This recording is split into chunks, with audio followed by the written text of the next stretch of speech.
السلام علیکم ورحمۃ اللہ وبرکاتہ۔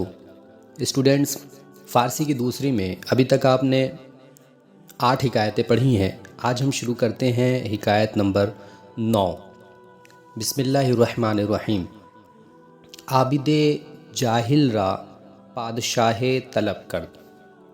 یہ حکایت جو ہے ایک جاہل عابد کے بارے میں ہے، یعنی جاہل عبادت گزار کے بارے میں ہے کہ عابد تو ہے لیکن ساتھ میں جاہل ہے۔ ٹھیک ہے، شروع کرتے ہیں۔ عابد جاہل را پادشاہ طلب کرد۔ سب سے پہلے جو ہے جتنے الفاظ اس حکایت میں استعمال ہوئے ہیں سب کے معنی سن لیں یکے بعد دیگرے۔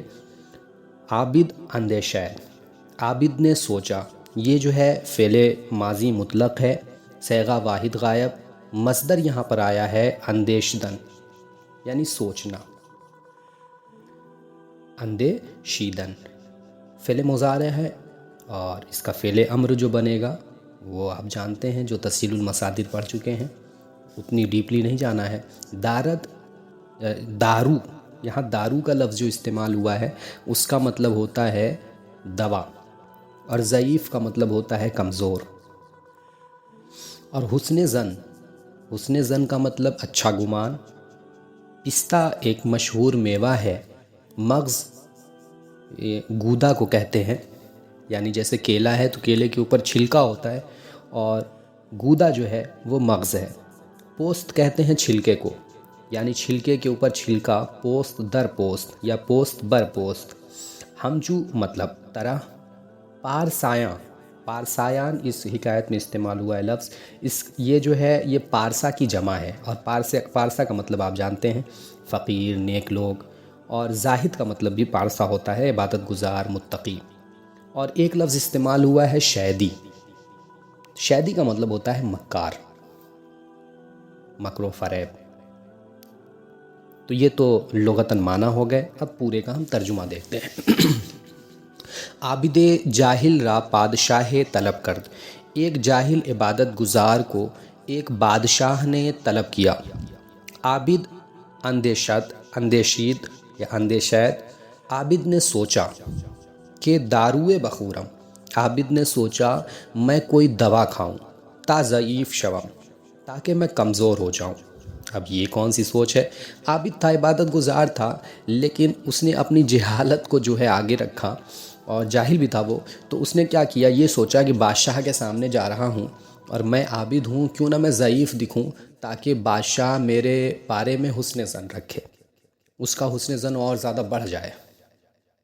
کہتا ہے کہ اس نے کیا کھایا، دوا کھا لیا تاکہ وہ کمزور دکھے، کہ حسن ظن در حق من دارد زیادت شود۔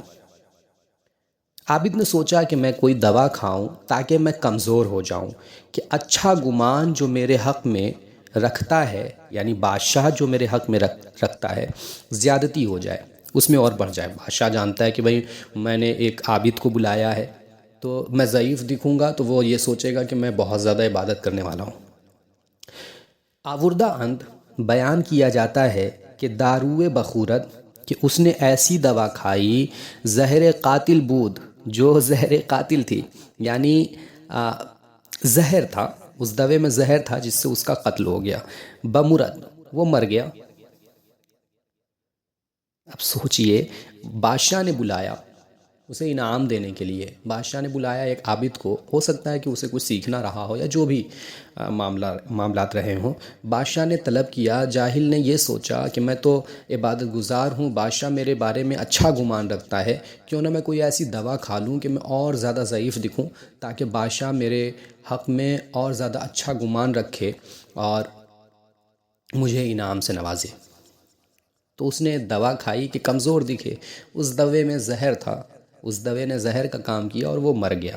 قطع کہتے ہیں، آنکے چو پستہ دیدمش ہما مغز، پوست بر پوست بود ہم چو پیاز۔ وہ جو پستہ کی طرح اسے پورا مغز دیکھا،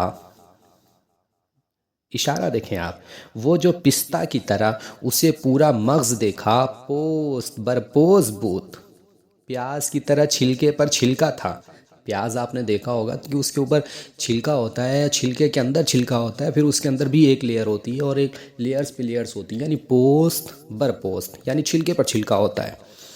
بود ہمچو پیاز،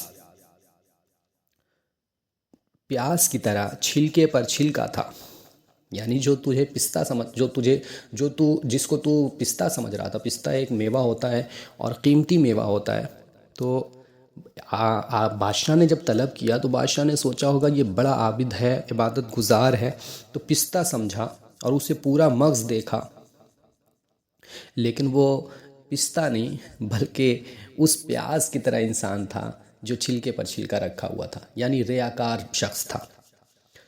پارسایان روئے در مخلوق پشت بر قبلہ می کنند نماز، ریاکار عابد روئے در مخلوق جن کی توجہ مخلوق میں ہے، پشت بر قبلہ می کنند نماز، قبلہ کی طرف پیٹھ کر کے نماز ادا کرتے ہیں۔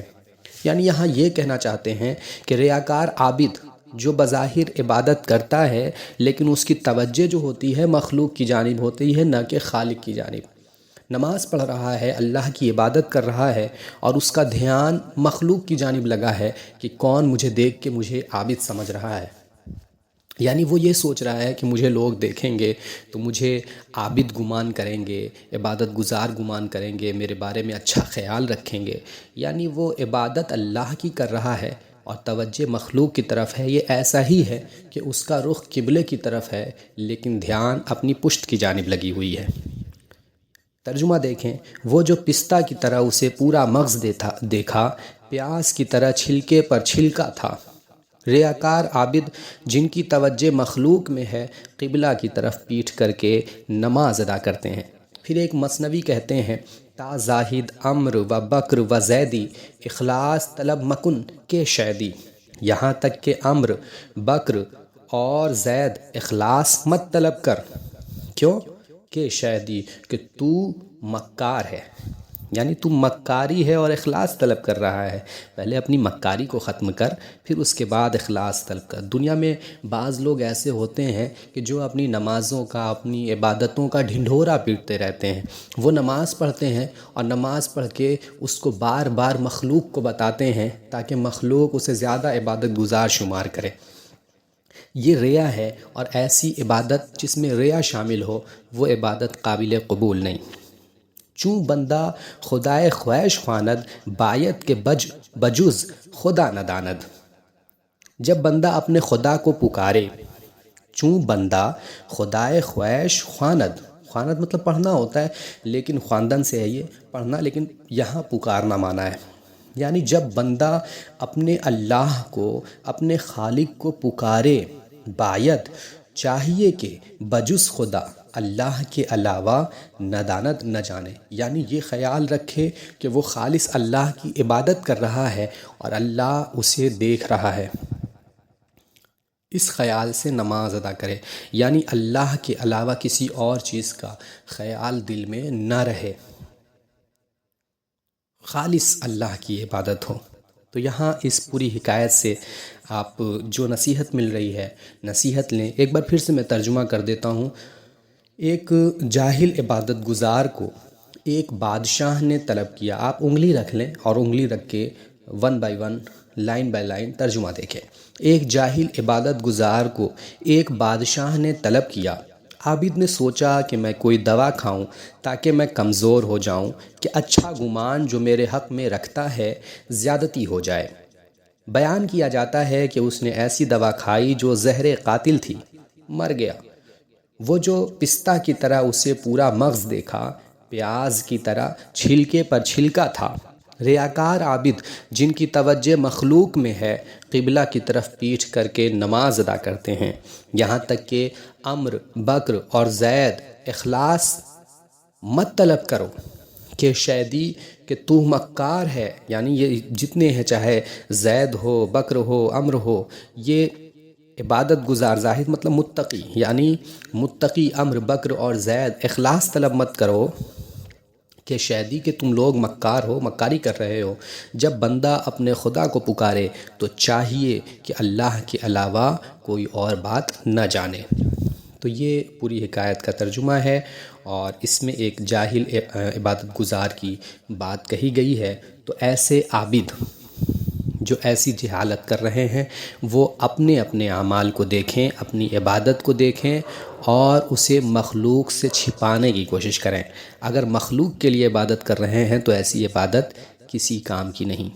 جس عبادت میں دکھاوا ہوتا ہے وہ اللہ کی نظر میں قابل قبول نہیں ہوتی، لہٰذا عبادت خلوص کے ساتھ کریں، مخلوق کو دکھانے کے لیے یا ریا کے طور پر عبادت نہ کریں۔ وما علینا الا البلاغ۔